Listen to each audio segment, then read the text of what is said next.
Hello, good morning. Welcome to a very, very hot Australia. I think it's, what are we today? 38 today, I think. Uh, Especially with, Christmas was 42. So summer's well and truly kicked in, to be honest with you, which is good. I like it, but I'm actually feeling the heat today.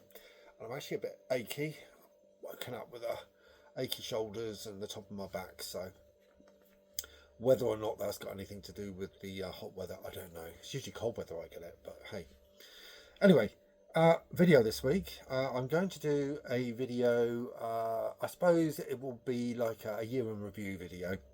Um, I usually do a written year in review, as I have done ever since the blog started. But I thought this time I'd just do a video instead. Um, I've actually got a lot of writing to do for the book. I'm on the final chapter at the moment for this second book, and so I want to concentrate on that over the weekend. And I've got a friend, or a very dear friend, from the particular period of my life of which the book is written, who's going to do the forward. So I'm going to try and ring him and go through that as well. So, year in review. Well, what can I say? God, 2025 has been probably my most difficult year so far in Australia. As a couple, we're doing well. Everything's going fine. Um, Paying the house off in record time. We're doing all the right things, and but I'm always mindful of age, my age, and I can't do all the things I used to do. So I've had quite a few health issues this year, as you're all aware, and I think the major one was the heart test I had done, and I had to go on a treadmill, and I had to, God, that was awful. I thought I'd done appallingly badly. In all honesty, I paid $1,000 for this bloody test, but I thought, right, I'd get it out of the way. It's best to get it out of the way soon.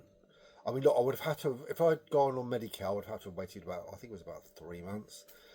And I thought, right, if I pay for it, I can get it done in a few days, which I did. And you can do here if you want to. And I kind of agree with that system. I mean, I think you can do it in the UK as well, I believe. And it does help, especially settle my anxieties. So, had the treadmill test, and actually, when I went back to the doctor, I remember him saying, "You have the heart of a 30-year-old." So, actually, my heart's fine. The top of my back, as I said today, is killing me, and my chest area. But I have to keep drawing myself back, thinking it's not your heart. At least I hope it's not. It's your back. You've got back pain. That's what it is. And I've kind of put that down to mobile phone in hand and bad posture. That seems the likely scenario, for sure. So this is me just talking to you health anxiety wise again, still getting it off my chest. I've actually, talking about that, but I've actually this year used ChatGPT more than ever, and I use it as rather than doing a Google search, I will do a ChatGPT search or a Copilot search, and I get the same information, but it's kind of personalised, and I can chat to ChatGPT, so we can have a conversation, and it's just like talking to a normal average person, really, and it's great.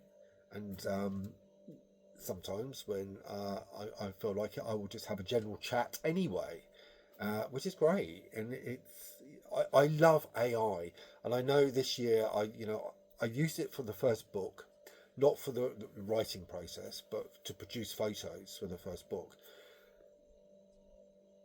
That was covering my childhood, so it was covering, gosh, up to the age of about 16. So from my earliest memories, about the age of 16. Now, I don't have any photos from that time, or very few. So I was able to produce photos using ChatGPT and Copilot to accurately reproduce what would have been photos at the time. They come out pretty well, in all honesty, and I was quite pleased. So, however, the writing itself obviously was my writing, and I thoroughly enjoyed it. It was a great experience, sort of having a chat with him, and I was sort of saying, "This is what I want. This is." I described the person, what they looked like, etc., etc. And lo and behold, I had a photo, and it was as near as damn it as I could get it. AI is great if you use it correctly. That's all I can say. And I've thoroughly enjoyed using it thus far. The second book, I'm not using it really because I do have photographs. It's kind of from about the age of 16 up to 24, 26, about 10 years. I do have photographs from that time, so I won't be using ChatGPT to reproduce anything. And yeah, this book has actually been quite challenging, to be honest with you, because my memories from the age of 16 to 26 are a little bit muzzy, should we say? And I think that's probably because of the student lifestyle I led. So I was out to all night and partying and all those things. So it kind of I've had a few memory blocks, which I've had to sort of think very hard about. But they were important memories to add for the book, of course. So I hope you will like it when it comes out. It should be out at some point this year, once it's been edited. So here goes. Let's just see how that one pans out. The first book, by the way, has been really successful, so I'm really, really pleased about that. So I've loads and loads of copies, and yeah, thank you for your support. We've done a bit of travelling this year. Now, we have celebrated, there's been a couple of milestones this year, really. So, 30th anniversary. So, we've been together since 1995, and we've also been married since, oh God, I have to think then. So, we've been married for 10 years. So, we got married on our 20th anniversary. And we celebrated, we travelled to Bangkok, obviously our favourite place, and Singapore. Now, I wanted to go back to Bangkok mainly because we wanted to go to our favourite restaurant on our anniversary. And Om and all the girls at So Samson gave us a wonderful, wonderful night. And we had, provided champagne, etc., etc. And it was really lovely. And I will continue going back to that place time after time after time because I really, really I've got some wonderful memories of there, and it kind of sticks with me. It was the first place we got to when we left all that turmoil in the UK, and the girls at So Samson were just so lovely, and they made us sort of believe in people again after such a dreadful time. So we will always, always go back there. And obviously visiting Singapore, so that was a first experience for me. I'd never been there before, and I was a bit reticent because it is quite sanitized, clean, tidy, and I'm used to like Bangkok, which is a bit more gritty and urban, etc. So at first I was like, oh God, there's not going to be that much to do there. But do you know what? It's actually a beautiful, beautiful city, and I thoroughly enjoyed it, in all honesty, and I would go back again. The shopping was expensive, obviously. Everything was expensive in Singapore, to be honest. But we did find hawker centres, which were amazing, and they were great value for money. Sadly, we only found them sort of a few days before we left because we were eating at expensive restaurants beforehand. However, saying it's expensive, I suppose it's on a par with Australia.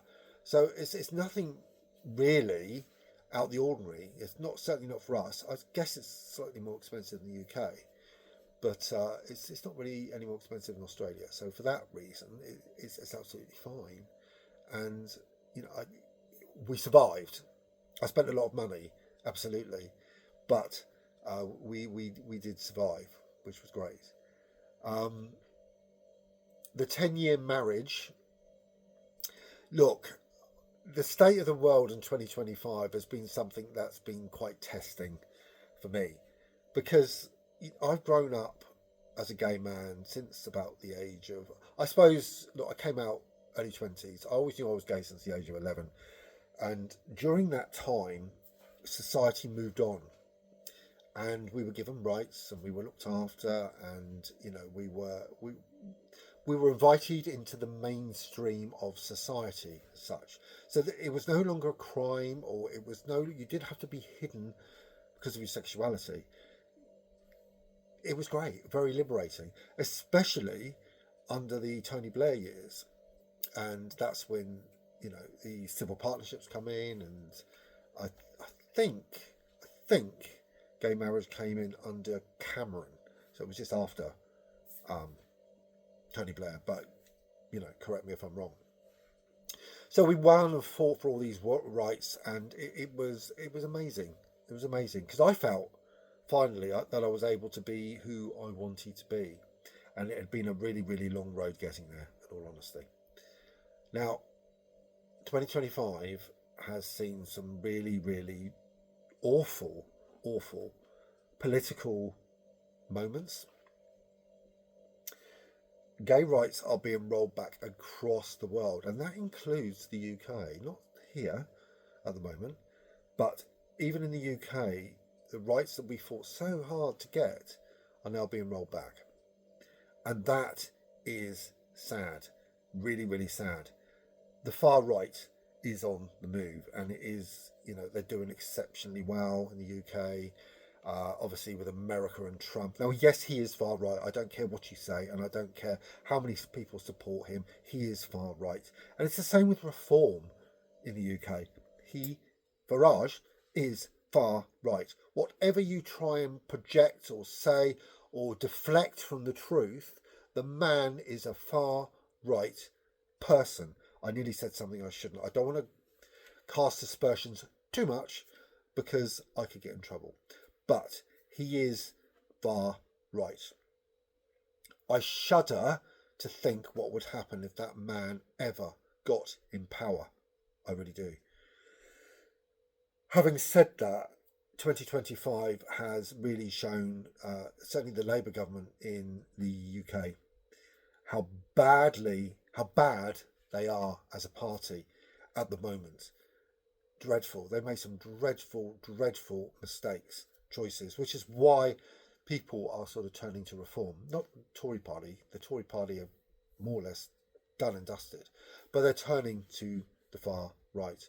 They're also turning to the far left, like the Greens, which for me is more acceptable. But it's a sad reflection on the society of 2025 that this has happened. Politics are dreadful, really awful, and the liberation that I felt isn't there. It's no there. It's not there any longer, and it's really, really hard, because it is upsetting that the rights we fought so hard for have just disappeared more or less overnight. There are certain European countries which are worse than others, obviously. You still got Germany, I think, is probably one of the most liberated countries, as much as Spain, where we lived. Now, Spain was one of the first countries in the world to have gay marriage. So, and it's a Catholic country as well, which is, it's always sort of amazed me, really. But anyway, so, look, when you look forward to 2026, is there going to be more of the same? Is the same thing going to happen? Is it going to get worse? My feeling is it will get worse, a lot worse, before it gets any better. And I think 2026 is going to be a crucial year, certainly for politics in the UK and possibly here in Australia. After the Bondi massacre, politics has become even more polarised than what it was before. And you can see here the rise of One Nation with Pauline Hanson, and people are turning to, once again, the far right, and there is a movement away from the Labour Party. I'm actually a member of the Labour Party in Australia. I can't actually vote here at the moment, but I am a member, and I believe that my political affiliations should be clear, no matter where I am. I was never a member, actually, of the Labour Party in the UK. Actually, I was for a very brief period. But here I have joined the party, and I will become an active member at some stage, probably towards the end of this year when I get my Australian passport, because that's when I will legally become Australian, and I will start doing what I can to help and support the Labour Party here. It's, don't get me wrong, they've made a lot of mistakes, as they have done in the UK, but the alternative is a lot worse, in all honesty. So I think deep down, I've had my, I've voted Tory, I've voted Liberal in the UK, I've voted all sorts of parties. But the reality is, I suppose I am a libertarian. I'm not a socialist, I'm a libertarian, so I believe that everyone has the right to live their lives as they think fit. And the Labour Party promotes that more than anything, in my opinion. Everything else in 2025 has been fine. My job's going fine. As ever, I've been with the same company now for 3 years. Thoroughly enjoy working for them. The major thing for me is the inclusive feeling you get with the company I work for, and I can never think of this word, but it's the ethos of this, the politics of the company. Everything is in place to support me as an individual, and we are a very diverse workforce, and we are supported throughout, our working career, and that's amazing to see.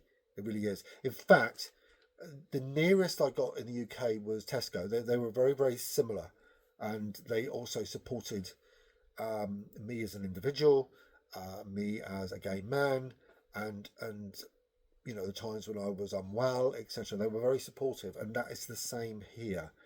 And so I'm very thankful to be working for the company I am. And 2025 has made me love this job and the people I work with, and the management teams above me and my peers, and it's made me love them even more. And I do thoroughly enjoy what I do. And I actually, you got to remember, when I actually got here, I think it was in 22. I thought it would be a very long process getting a very well paid job, but for me it wasn't. I was interviewed in the November after arriving in the September, and I started in the January when I was able to legally work. And I've been with the same company because that's how good they've been, and that's how happy I am. I don't generally stay in companies I'm unhappy with, so I'm exceedingly happy to be where I am. 25 has also been a year of friendships, and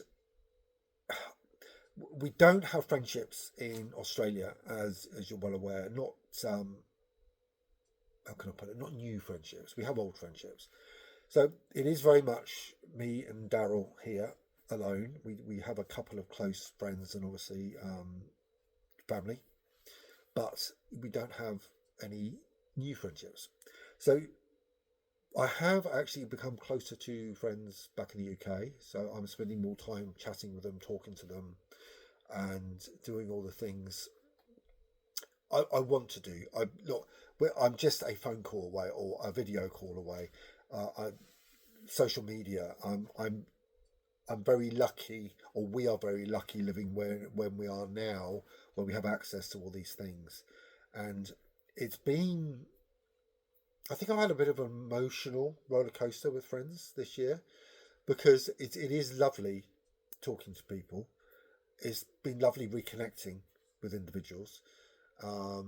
My best man at my wedding, who I hadn't had or hadn't seen for a long time, I was able to communicate with through the wonders of social media, and we have kind of a nicer relationship now than what we did before. I don't want to go into the details of that, but we kind of fell out, and now we're kind of back to where we were, even though there's that huge distance between us, and He's doing exceptionally well, and I'm so pleased and happy for him.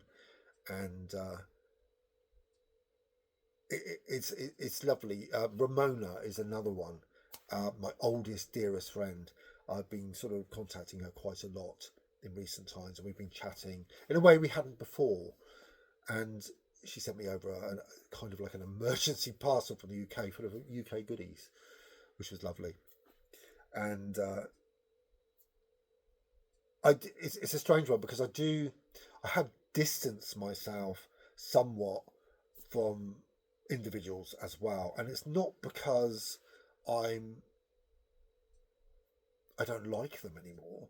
It's because it hurts as I talk to them because I miss them that much. So I try and keep, although I although I love my friends, I try to keep them at a distance somewhat because it's painful when you have to um, constantly talk to someone you can't physically touch or see or speak to. Be in the same room together. It is really, really difficult. And that's something I need to overcome. Yes, there are video calls, but it isn't the same. So I'm hoping 2025 to see at least one of my, 2026 to see one of my dear friends, Ramona, who we're going to try and meet in Asia somewhere. And looking forward to 2027. One of my dear friends, Jules, is going to come over from the UK to stay here for a while and also go over to Sydney. So there's a lot to look forward in 26. We are obviously going to Japan, which for me is a dream come true because it's a place I've always wanted to visit. I know it can be awfully difficult as well because of the language barrier, but it's gonna be a chore, and we've only got about 4 or 5 months to go before we leave, so I've got to keep saving. Um, but I'm really looking forward to that. And obviously, we want to go to Bali a little bit later in the year too to meet Ramona. Uh, in Japan, we aim to go to Kyoto, historical, fantastic. Just looking at it is amazing. I love history, so that's my place. Nara is another one we want to visit with the deers and deer, shall I say, with the deer, not the deers. And yeah, there's another few places as well around Osaka where we will be saying where we will go and see. We're not going to Tokyo because it's a big city with suburbs. There's not a lot of other places around it to visit, but there is here. So, you know, Osaka's the perfect place for us, really. So yes, that's what we've got to look forward to. Christmas this year, as I said, has been pretty dire for me. I've been working a lot anyway, and I've kind of just discounted Christmas, which has been a bit sad. But I hope to get back to my normal Christmas self next year and do more stuff on the blog. Also been blogging 10 years, this 25, which has been great. Blog's been going fantastically well, still goes fantastically well. Lots and lots of you reading, listening, watching vlogs, and thank you for all that support that you keep or continue to give me. It's really, really special, and it makes all the difference. And it means I will continue blogging as well, or vlogging as I'm doing now, and talking to you. So that's it this week. Have a great 2026, all of you, and farewell 25. And it's been different. It's been challenging. It's been good. It's been challenging. It's been difficult. It's been all those things. I'm just hoping 2026 is going to be better for everyone. So, ciao. Ciao for now.